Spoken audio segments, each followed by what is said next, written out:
Hi everybody, I'm Carol Narcisse, and here in Jamaica, I work as all sorts of things. I'm an educator, that was the first thing I did. I worked with children with special needs, and I'm going to tell you the things that I've done that partly explain why I am who I am and where I am on the issue of LGBT rights. So I worked with children with special needs, that was the first thing.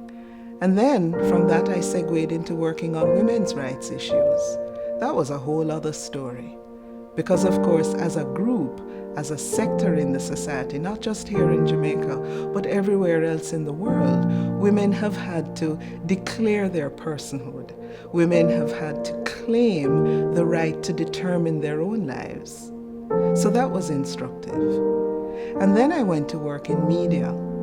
And from behind the mic on radio, you get to understand how powerful words are, how powerful it is to be able to speak and to know that what you say has resonance out there in the wider world. At one point, as this special educator and broadcaster and so on, I discovered that a very close relative of mine has a mental illness.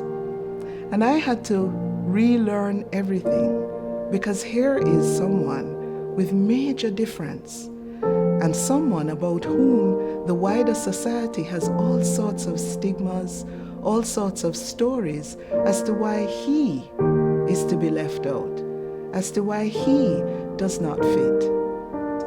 And I've come to learn from the children I taught as a special educator, from my relative who is schizophrenic, from dealing with all sorts of people from behind the mic on radio, that when you get right down to it, everybody wants to live a life in which they can determine who they love, who they have as a partner.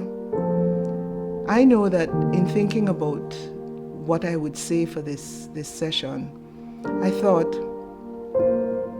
did I make a conscious decision about my sexuality?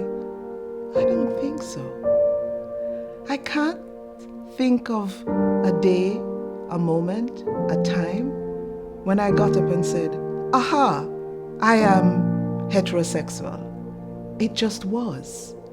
It just was.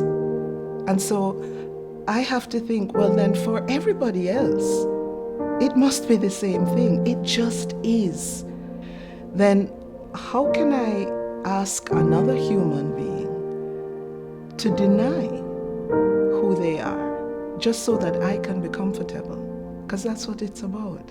We're asking people to deny who they are so that we can feel justified, so that we can feel comfortable. And it is fundamentally wrong.